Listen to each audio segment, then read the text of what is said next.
Bonjour.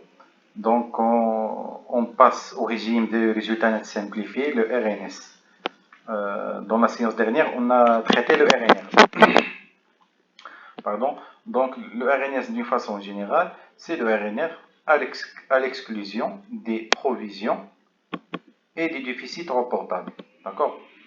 Donc, pour plus de détails, vous pouvez consulter l'article 38 du Code général des impôts. Les conditions d'application du régime, le RNS.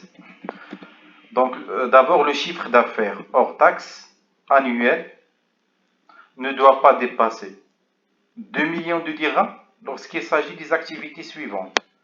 Profession commerciale, activité industrielle ou artisanale et armateur pour la pêche. D'accord? Donc 2 millions de dirhams. Si le chiffre d'affaires dépasse 2 millions de dirhams pendant 2 années consécutives, on passe directement au RNR. Et 500 000 dirhams s'il s'agit des prestations de services. Les prestations de services sont détaillées dans l'article 30 de CJUI. Donc l'option pour le régime reste valable en tant que le chiffre d'affaires réalisé n'a pas dépassé pendant 2 exercices consécutifs la limite prévue. D'accord?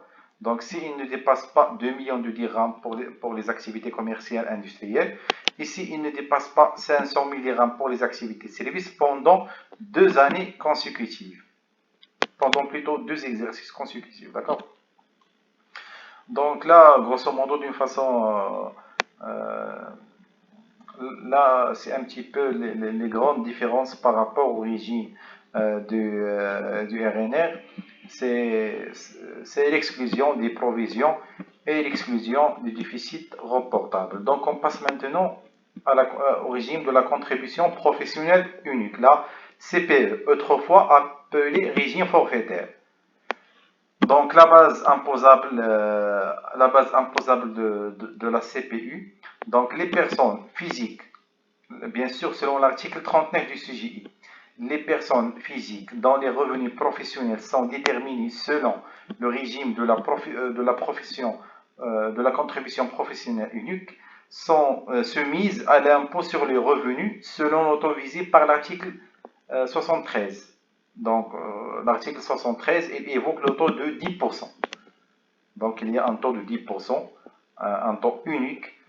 Il est appliqué sur la base de chiffre d'affaires réalisé, auquel on applique un coefficient fixé par chaque catégorie. Donc pour chaque catégorie, des personnes qui ont opté pour la CPU, bien sûr qui respectent les conditions de la CPU, on va les voir. Donc il y a un tableau déterminé. Dans ce tableau, il figure, vous allez trouver un coefficient fixe qu'il faut l'appliquer pour chaque métier.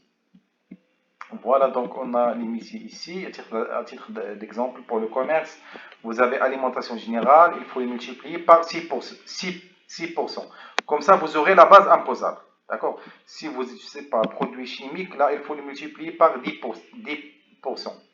S'il s'agit d'autres produits non alimentaires, c'est 12%. Comme ça, vous aurez la base imposable. À cette base imposable, il faut qu'elle soit multipliée par 10% et vous aurez l'IR à payer pour la CPU, la contribution professionnelle unique. D'accord? Donc, là, il y a un détail ici. C'est les personnes physiques qui ont soumises à la CPU. S'ils réalisent des plus-values, d'accord? Ces plus-values indemnités, ils sont imposables au taux de 20%. Soit à l'occasion de la cession, en cours, ou des plus-values réalisées, des plus-values globales évaluées par l'administration, etc., etc. Là, il y a un régime spécifique, à savoir un taux de 20%. Donc, on ne va pas entrer beaucoup dans ce détail-là. Conditions d'application du régime de la CPU. Conditions d'application, le montant de chiffre d'affaires annuel réalisé ne doit pas dépasser les limites suivantes. D'accord? D'abord, 2 millions de dirhams pour les activités commerciales, industrielles et artisanales. Donc, s'il dépasse 2 millions, il ne peut pas opter pour la CPU. Également, 500 000 pour les prestations de services. Si vous dépassez 500 000 dirhams, vous ne pouvez pas opter pour la CPU. Donc l'adhésion au régime de l'assurance maladie obligatoire de base conformément à la législation et la réglementation en vigueur. Donc il y a les deux conditions. Vous ne devez pas dépasser le seuil et il faut l'adhésion au régime d'assurance maladie obligatoire. D'accord, l'AMO.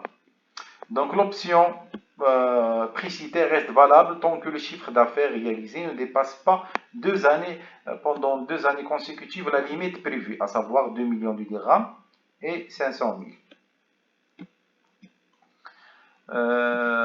Sont exclus de la CPU les activités ou les prestations qui sont fixées par voie réglementaire. Donc maintenant, il nous reste un seul régime, à savoir le régime de l'auto-entrepreneur. Avant de passer aux exercices, la base imposable des régimes de l'auto-entrepreneur, il se compose du chiffre d'affaires, auquel il faut multiplier soit 0,5% lorsque le chiffre d'affaires ne dépasse pas 500 000 dirhams pour les activités commerciales, industrielles et artisanales, ou à multiplier par 1% lorsque le chiffre d'affaires dépasse 200 000 dirhams pour les prestations de services. Ce montant de l'impôt est augmenté d'un droit complémentaire déterminé selon le tableau suivant. Donc il y a un tableau, voilà. Donc en fonction des tranches annuelles calculées, on doit ajouter un montant annuel des droits complémentaires. Donc soit annuel, soit trimestriel, les droits complémentaires. C'est ce qu'on va voir par la suite dans des exercices. Voilà un petit peu les conditions d'application du régime de l'auto-entrepreneur. C'est que le chiffre d'affaires annuel, il ne doit pas dépasser 500 000 dirhams pour les activités commerciales et industrielles et 200 000 dirhams pour les prestations de services. Donc, le contribuable est tenu d'adhérer au régime de sécurité sociale prévu par la législation en vigueur. Également, ici sont exclues les activités qui sont régies par voie réglementaire. Donc, ici, rapidement, une remarque. Les options pour le régime des résultats nets simplifiés ou pour celui de la contribution professionnelle unique ou de l'auto-entrepreneur devraient être effectuées dans les conditions de forme prévues par l'article 43 et 44 des CGI. Donc, on passe rapidement aux exercices d'application. Exercice 2, régime de CPU. M. Yahya est un commerçant des produits chimiques. En 2022, sa situation comptable se présente comme ci-après. Chiffre d'affaires 1 million de dirhams. Chiffre d'affaires bien sûr hors taxe. Travail à faire. M. Yahya vous informe qu'il cherche à déposer sa déclaration au titre de l'année 2022 selon le régime de CPU. La solution. Maintenant, d'abord on doit vérifier les conditions d'éligibilité. Donc, M. Yahya, au titre du chiffre d'affaires réalisé, il ne doit pas dépasser 2 millions de dirhams s'il s'agit des professions commerciales, industrielles ou artisanales, et 500 000 dirhams s'il s'agit des prestations de services. Donc, on peut vérifier facilement que M. Yahya respecte toujours la condition puisque le chiffre d'affaires est toujours inférieur à 2 millions de dirhams. D'accord? Donc, le service, c'est quoi? C'est les produits chimiques. Donc, c'est les activités industrielles.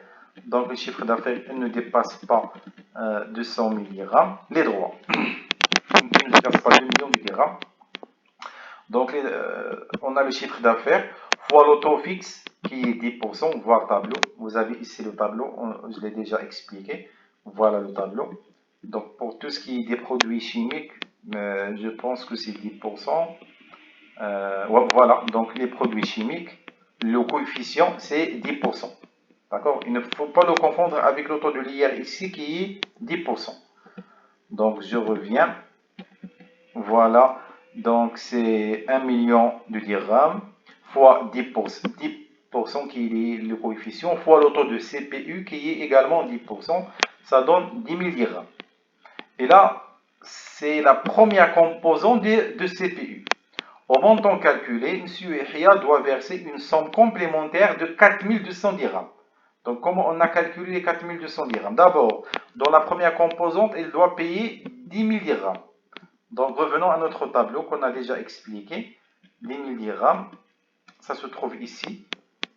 c'est entre 5 000 et 10 000 dirhams. Et on a une déclaration annuelle, donc il doit ajouter un montant de 4 200.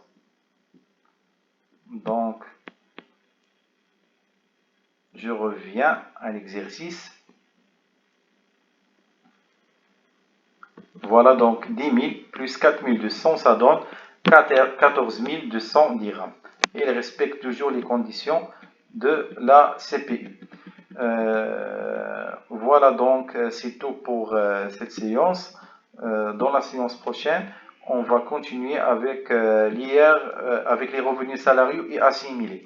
Pour le cas de synthèse, il sera reporté une fois on termine avec les différents revenus, à savoir, il nous reste maintenant l'IR salarial et les revenus de capitaux mobiliers et les revenus et profits fonciers. Merci pour votre attention.